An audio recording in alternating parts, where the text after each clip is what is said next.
E ele ia fazer essa perna de mesa, quando ele começou a entalhar, o pedaço de madeira começou a falar com ele. Ele falou, opa! E é interessante que a primeira frase que o cara fala, quando o pedaço de pau diz algo, ele fala, uai, não existe viva alma. Não existe uma alma viva nessa sala. E é exatamente o que vai acontecer com o Pinóquio no decorrer de toda a história. Pinóquio vai lentamente, gradualmente, à custa de várias aventuras, à custa de várias peripécias, ele vai adquirir uma alma. Ele vai se emancipar, ele vai virar um homem.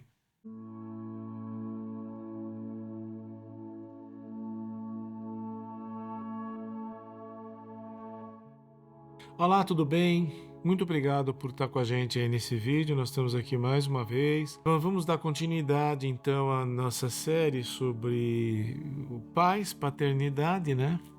No outro vídeo nós comentamos por que maternidade e paternidade são temas tão importantes, de uma vez que nós somos seres que se reproduzem, né? E não é à toa que somos 7 bilhões na face da Terra. Então, e todas as circunstâncias que envolvem nossa vida, de um jeito ou de outro, vai envolver a geração de cima e a geração de baixo. Acabou. Você é filho de alguém, você é pai ou mãe de alguém. Tem, claro, algumas variações disso, mas basicamente a gente tem gerações que vão se sucedendo. Ponto final. Então o que acontece? Nós temos falado sobre dois tipos de pai, né? Nós falamos, primeiro foi o Victor Frankenstein, né? Trouxemos alguns aspectos que são muito pouco sabidos sobre um personagem extremamente complexo.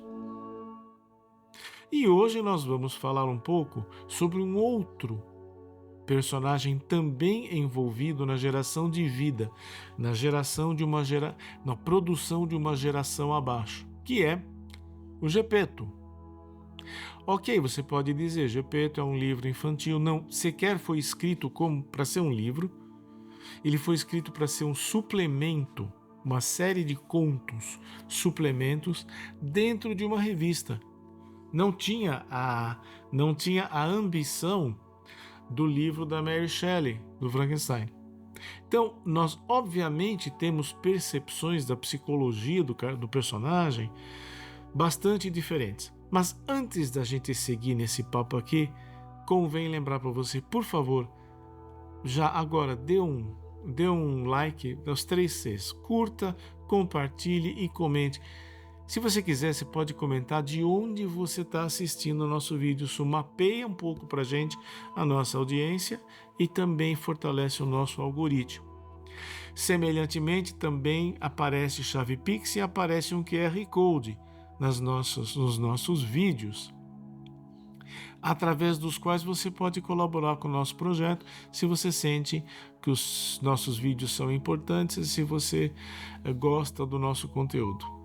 Aí, isto dito, nós voltamos então para o Frankenstein, para o Gepeto. Então o que acontece? Qual é a história do Gepeto? Gepeto é o seguinte, era uma vez um mestre chamado Mestre Antônio. Era uma região da Toscana. O Victor Frankenstein era napolitano. O Gepeto era toscano. Ok? Então, são de 2 regiões completamente, mas eram 2 italianos. O Gepeto era de uma aldeia muito pobre, ele próprio era muito pobre. Os comentaristas dizem que, na verdade, a ambientação da história do Gepeto era que a Itália tinha sido unificada, pelo menos a Itália tinha sido unificada como uma unidade muito recentemente. Então você tinha confluência e convívio de diferentes pessoas de diferentes regiões. E quem conhece um pouco a Itália sabe que de uma região para outra você tem uma variação formidável de dialeto, de costumes, de alimentação. Então é uma região muito complexa, é como a Espanha. A Espanha também. Vai achando que você conhece o espanhol. Se você conhece um catalão, você conhece um cara. Se você conhece um galego, você conhece outro. Muitas coisas eles nem falam igual. E fala-se que o Gepeto, então, era um cara misturado, mergulhado nessa grande mistura étnica. E aí, O mestre Antônio, que era um amigo do Gepeto, era um marceneiro que recebeu um toco de madeira, um tronco, que ele ia transformar numa perna de mesa. Agora, quando você fala perna de mesa, você não vai pensar que perna de mesa é essa coisa que você vê em loja de móveis, não. Aquilo ali é perna de mosquito. Naquele tempo, perna de mesa era um negócio pesado, maciço e todo trabalhado. Dava trabalho, é um treco do caramba. E ele ia fazer essa perna de mesa. Quando ele começou a entalhar, o pedaço de madeira começou a falar com ele. Ele falou, opa! E é interessante que a primeira frase que o cara fala quando o pedaço de pau diz algo, ele fala, uai, não existe viva alma. Não existe uma alma viva nessa sala. E é exatamente o que vai acontecer com o Pinóquio no decorrer de toda a história. Pinóquio vai lentamente, gradualmente, à custa de várias aventuras, à custa de várias peripécias, ele vai adquirir uma alma. Ele vai se emancipar, ele vai virar um homem. Isso é muito interessante. Daí o que acontece? Você vai vendo a evolução da história, porque este mestre Antônio passa esse pedaço de madeira para o mestre Gepeto, que é um amigo dele. O mestre Antônio tem o apelido de mestre cereja, ele odeia o apelido, porque o nariz é vermelho. O Gepeto tem o apelido de mestre polenta, e ele odiava o apelido polenta, porque era a cor de uma peruquinha que ele usava. Você sabia disso? O Gepeto usava peruca. Não. E aí o pedaço de pau ficava chamando um de cereja, o outro de polenta, e um achava que era o outro e eles ficavam brigando entre eles. Depois desse período de discórdia, então, discórdias e fazendo as pazes, discórdias e fazendo as pazes. Finalmente Gepeto se despede e sai com o pedaço de madeira, o tronco, ele leva embora. Ele fala, vou fazer uma marionete disso aqui, vou fazer um boneco, vou ganhar dinheiro. Daí ele começa a mexer no boneco e ele percebe, quando ele começa a fazer os olhos começam a olhar para ele. Quando ele faz a boca começa a falar. E você vai tendo uma série de experiências que o Gepeto vai tendo com esse boneco, que ele vai ficando perplexo.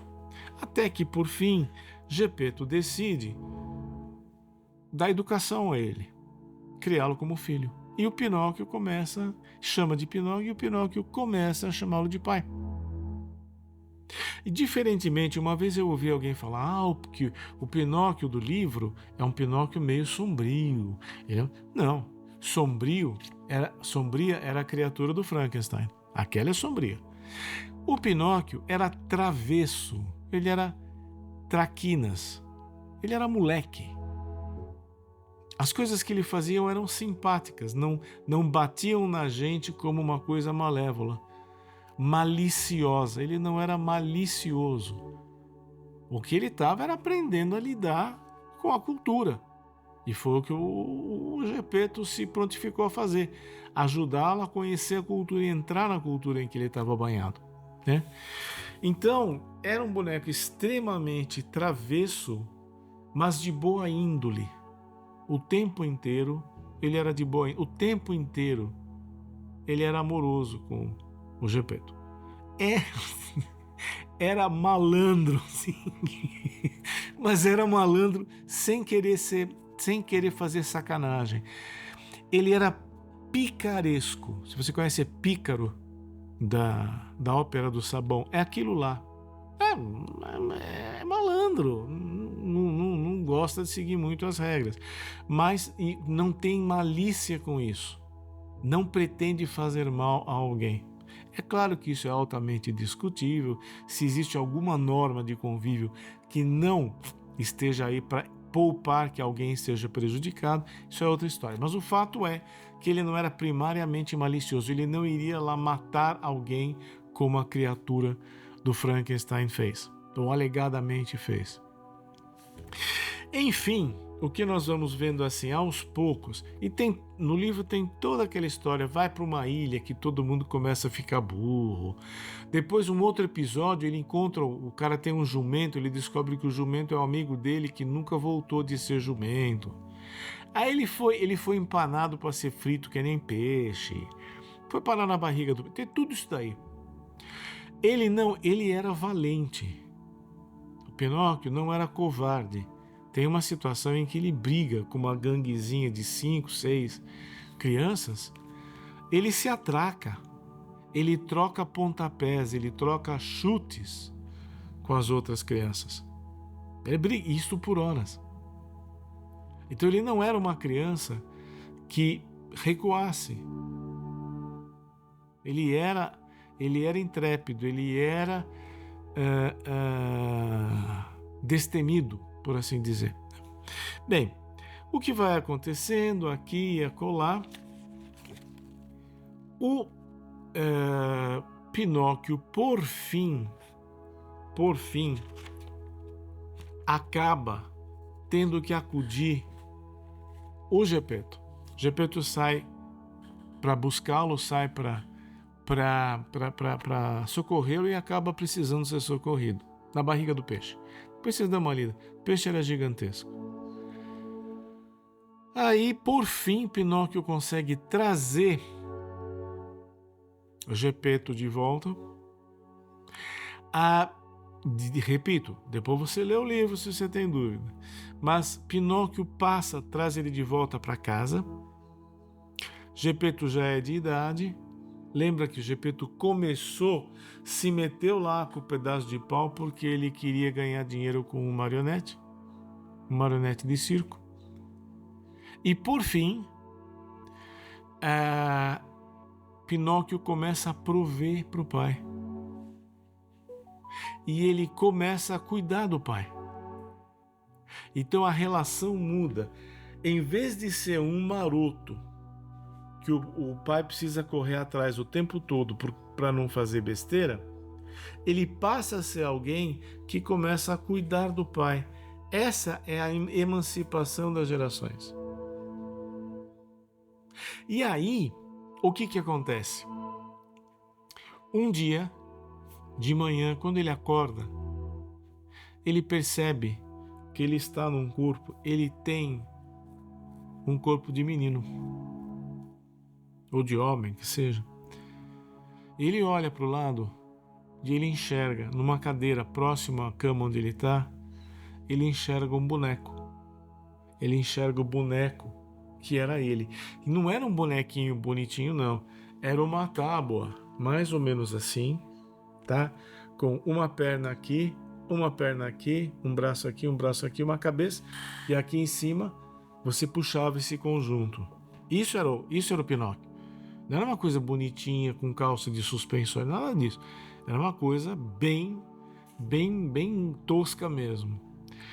E ele olha para esse boneco e ele começa a rir. Ele diz para si mesmo assim: puxa vida, olha como eu era engraçado quando eu era um boneco. E ele começa a rir. E o livro termina com ele rindo da situação em que ele se encontrava quando ele era um boneco. Então, uma emancipação total, né? E um final extremamente aprazível. Ele cuidando do Gepeto, o Gepeto tendo o amparo necessário que ele precisaria para a velhice dele, né? E você vê o Pinóquio dando risada. Aí, se ele continuou com o nome Pinóquio, se ele mudou de nome, eu não sei. Mas eu suponho que ele deve ter adquirido um outro nome, né? Um rapaz chamado Pinhão é meio complicado. Mas o fato é que ele completou um ciclo e ele conseguiu avançar. Nós podemos dizer que o desfecho da história de Victor Frankenstein foi uma tragédia. Criatura e criador rumando para a morte. As geleiras desoladas do Polo Norte. A história de Gepeto e Pinóquio, por sua vez, segue uma comédia. A comédia no sentido mais antigo da Grécia, que era quando o protagonista consegue vencer o enredo. Pinóquio se saiu bem, Gepeto se saiu bem. No nosso próximo vídeo, nós vamos conversar um pouco, nós vamos comparar esses dois homens, né? Esses dois pais, e vamos perceber algumas características que levam à direção de uma experiência malfadada ou que podem levar na direção de uma experiência bem-sucedida no convívio, no contato com a geração que emerge, que cresce debaixo do nosso nariz. A geração de cima às vezes já era. Os meus pais, por exemplo, já ambos são finados, falecidos. Mas a geração de baixo, meus sobrinhos, agora eu tenho uma sobrinha neta e um sobrinho neto. Então eu tô vendo molecada brotando aí na minha sombra, né? E como é que isto pode ser usado de uma maneira a gerar bem-estar, harmonia, e como é que isso pode ser usado para conflito e estresse. Então isso aí, não perca o nosso próximo vídeo. Esse terceiro vídeo, eu vou realmente pedir que você assista os dois anteriores, vai lá no nosso canal, se inscreve, tem acesso ao primeiro e segundo vídeo, esse vídeo e o primeiro. Aproveita e vê lá o nosso acervo, ver o que outras coisas podem ser interessantes para você. Muito obrigado, um forte abraço e até o próximo vídeo. Tchau, abração.